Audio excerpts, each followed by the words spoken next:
After a very long wait, well, not really, we will finally see another male unit in game, Luuk.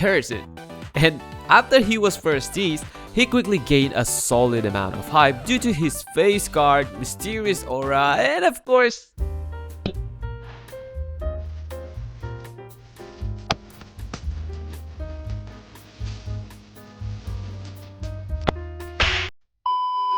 but sadly, even before his official banner drop, Luuk's name became a little bit of controversy in the community. And as you can guess, it's the usual agenda.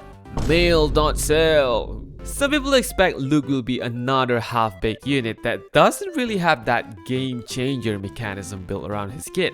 But that's okay, because this time, a Dr. Luuk might change the whole situation.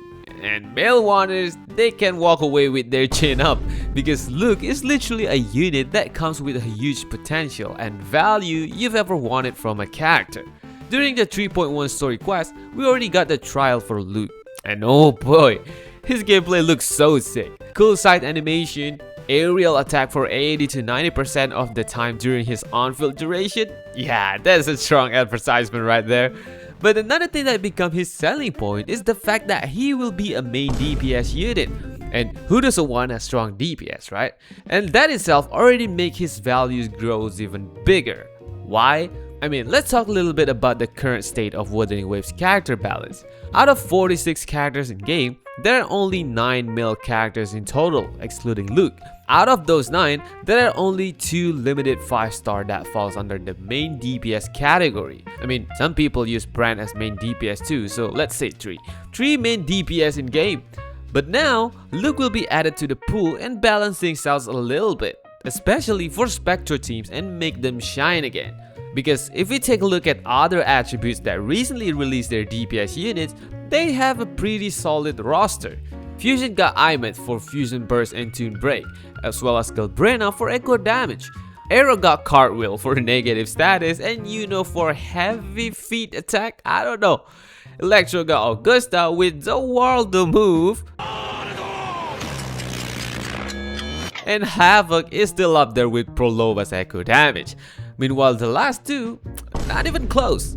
Qiuyuan is forgotten at this point. Meanwhile, Spectro have Jinxi and Zani, but unfortunately, they come with their own issues. First of all, these two are not a bad character. Well, not entirely bad. Jinxi is pretty fun character to play and deals a pretty good amount of damage. I mean, she's a Sentinel Resonator after all. But the problem is, even after 2 major patches, she didn't have her own signature team. She didn't have a dedicated support or sub DPS. In contrast, other newly released DPS like Prolova, 𝗖𝗄𝗃, Augusta, they already have their dedicated support, which make them look a lot stronger. I mean, 𝗖cie works fine for her, but she's not really her dedicated teammate. She's not built specifically for her. Then when it comes to Zani, it just gets even more interesting, because not only Luuk and Zani have the same attributes, they also have the same weapon type, which is Gauntlet. For some people, this makes the need to pull for him feel less important, because what's the point of collecting characters that work the same way, right? Well, yeah, but not really. They have the same element and weapon type, but a different price tag when it comes to the whole package. Zani is just way too demanding for some people. I mean, we know Zani is or was the stronger Spectro DPS in the recent meta, which is why a lot of people liked her. But that came with the cost, and that is not cheap whatsoever. Her performance doesn't offer a similar outcome when it comes to F2P teams.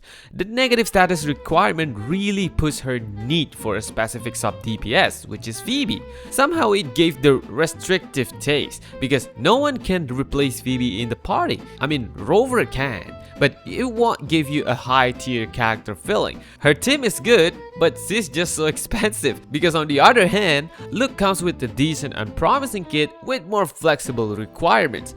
From his official kit, we can see most of his damage and skill, including the Liberation, will be considered as basic attack damage.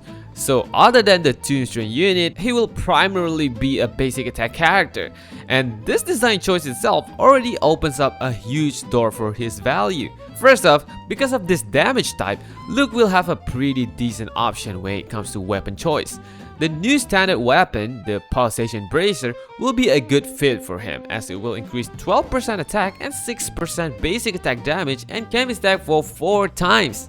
And as you can guess, the team comp will be a lot more flexible compared to 𝗖cie. But before we talk more about this, if you made it this far and you've been enjoying my content lately, or you just stumbled across this one, please consider subscribing because why not? It really helps and motivates me to make more content like this, and smash that like button if you were vibing with it. And now, I hope you enjoy the rest of the video. On release, as a Toon Break unit, of course Luuk will want 𝗖cie as his teammate because 𝗖cie units have this new stat called Toon Break Boost, and she's good with that. But looking at his inherent skill, Luuk can hold up to a total of 60 points of it, and 𝗖cie won't be able to have him reach that cap, which hints that Luuk will have another unit to fill his second best in slot teammate in the future. So if you have 𝗖𝗍𝗵, better keep 𝗖cie in her party instead of pushing it with Luuk, because thankfully, due to his damage type, Luuk still have other team options in the worst case scenario, which is none but 𝗖cie, the free 4-star unit, and it is pretty nice. As a new DPS unit that arguably will be strong meta-wise, having access to an F2P team is massive. Not only it can save you some resources to pull for his signature or just to say for his future best in slot party, it also means he will be a new player friendly because 𝗖cie is basically given for free. Well, we don't really know if it will work as good as Augusta Mortefi team, but having a proper link option never hurts, right? The only problem for new players is his ascension material is located in the new area of 𝗖cie, which means you will need to progress to the main storyline. But other than that, he's overall a great deal when it comes to pull value. And another small thing that I would like to mention is, Luuk is an aerial style unit. Not only does it make him more fun to play because, you know, swing here, swing there, it also makes things a little bit easier when it comes to fight with more mobile or flying enemies, especially in the limited time content like the double pawn matrix or the other endgame content.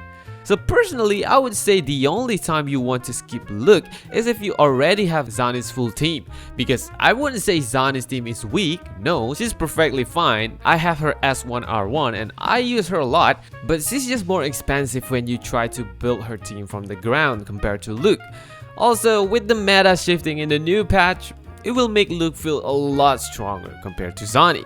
So what do you think about it? Will Luuk outperform 𝗖nie with the F2P potential? Let us know in the comment section. So, that's all for today. Thanks for watching.